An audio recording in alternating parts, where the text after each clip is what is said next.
everybody, Critique Fatigue again. It's just me this time because I'm the only one that's played this game so far. I'm reviewing Crysis 2 today, and personally, I think I played Crysis 1. Amazingly, I had a computer good enough to play Crysis 1, and there's a huge difference between Crysis 1 and 2. 1, the suit was amazing. It made you feel superhuman, and it was about the single player. It was really story driven. It was about your character. It was the multiplayer I played for a little bit, and it was fun. It wasn't bad. It just didn't really grab me. I played for, I don't know, maybe a week or two before it got boring. It was really interesting because you could drive cars around and set up traps and stuff, but it was all about the single player. But with Crysis 2, for some reason it felt like the suit got downgraded. It was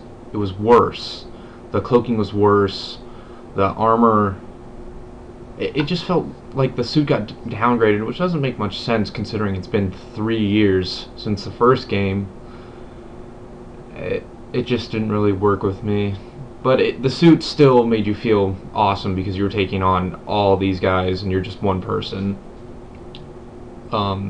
This game though, Crysis 2 compared to Crysis 1, way more focused on the multiplayer in my opinion, because the multiplayer I can sit here and play it forever. I'm playing it more in Black Ops currently, and it's a lot more fun. It's really dynamic. But let me talk about the single player first. And the single player was good. I liked the story. I didn't like the 2 or 3 year jump it had. It was I don't know, it didn't feel right. The story felt dropped. First off, you play a new character. His name's Alcatraz. He's not even in a suit for the first part of the game, although you don't take control of him till he is. He doesn't say anything. I won't spoil the story yet, but I'll spoil it at the end, so you can watch the review and then you can watch the end if you want to hear the actual problems that I had, specifically.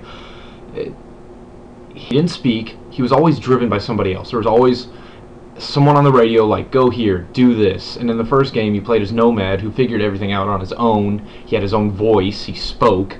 Alcatraz does not say a word in this game, and I'll explain. It's because at the ending explains why he doesn't say anything. The ending is Alcatraz is not a central character, and the ending shows why. They wanted him to have no voice, so you didn't really get attached to him.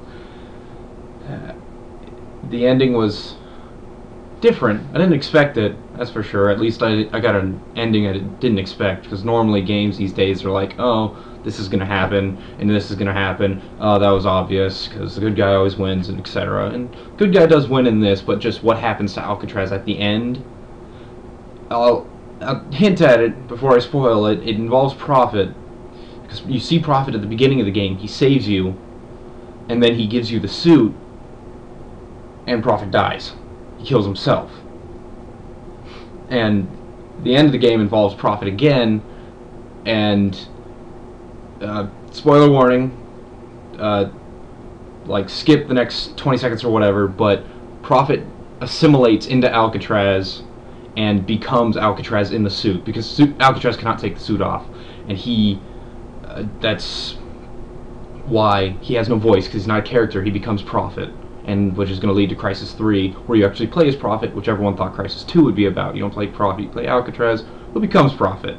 Okay, now you can unmute it or whatever.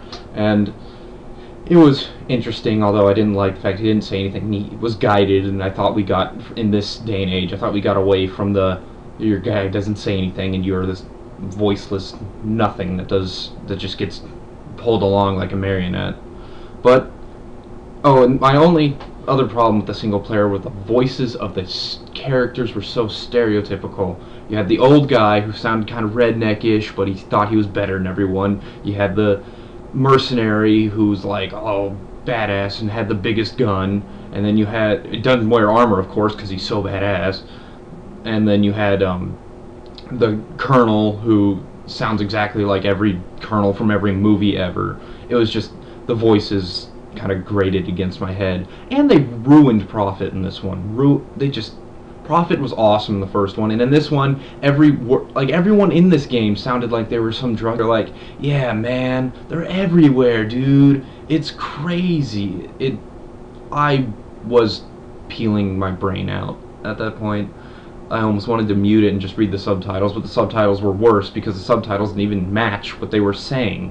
I read the subtitles, and then he would say it, and it was missing words.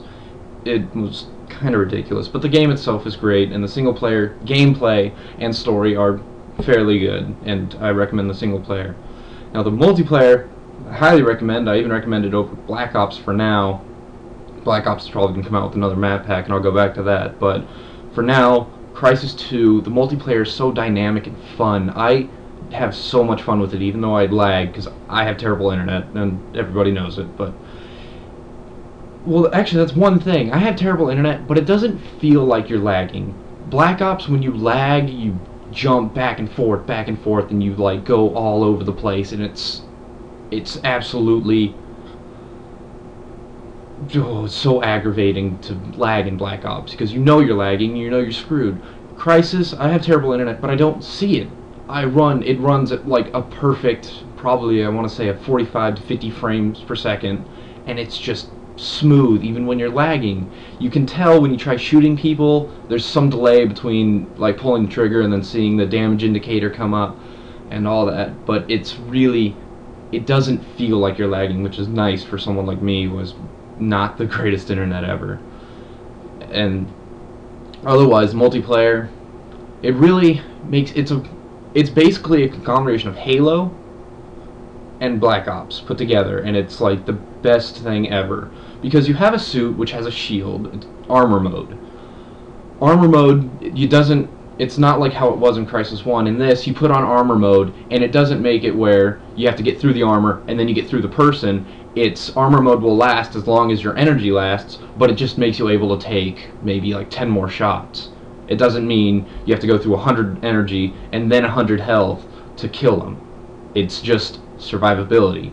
And then there's cloaking mode, which is fun because they added stealth kills like in Halo, where you can go in cloak mode, and it's only in cloak mode, which is weird, but if you go in cloak mode, you go behind somebody, hit the melee button, it'll give you a nice animation of putting a knife through their skull or whatever you feel like, snapping their neck. And it's a lot of fun. One of the there's two things that I've done so far that I felt like, oh, that was awesome, I want to do that again. And there's a perk system, and one of the perks is called, perks I guess, is called Air Stomp, and you can jump up and smash back down on the ground and cause a huge like crater. Well, it animates a crater, but it doesn't actually make one. That's just a little too dynamic. And it's just fun to do. It's not the greatest perk, I'll admit. I suck at using it because I lag and people aren't actually where they are on my screen, so I don't really kill anybody with it. It's just fun to do, to jump off something and smash on the ground and like see all this dirt go flying. And then another one was, I was playing a mode called Capture the Relay. Oh, I know, it wasn't Capture the Relay, it was Crash Site. Alien pod crashes down, you have to go capture it and hold it. It's like headquarters in Black Ops for Call of Duty players. And it was on a parking structure, and there's one set of stairs up, and then you can come from the other side of the parking structure over here. And the guy was coming up the stairs, so I went up to a car and I kicked it into the staircase and smashed through and killed 3 guys because the car went down the staircase. And that's fun. That's strategy, or it's just blind luck. But it was fun because I just kicked the car down a stairwell and killed 3 people. That is awesome. One of the issues I have with the multiplayer was there's no customizable kill streaks. It depends. There are different kill streaks. It just depends on what map you're on. It changes map to map to map.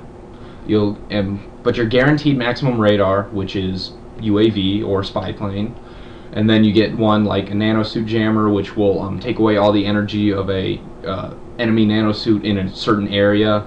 It's really easy to avoid because it pulses and you can see it. It's not that good.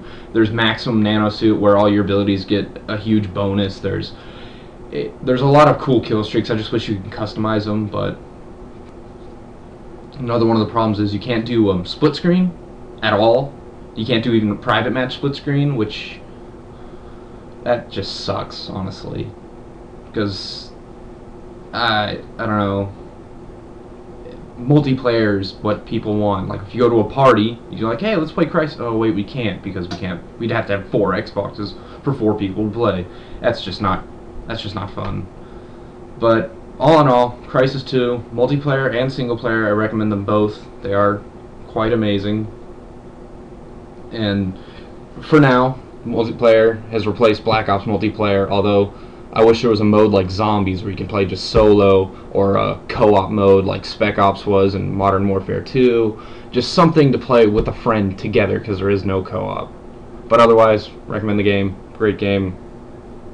Keep going at it. That's it. See you guys next time. Thanks for watching the review.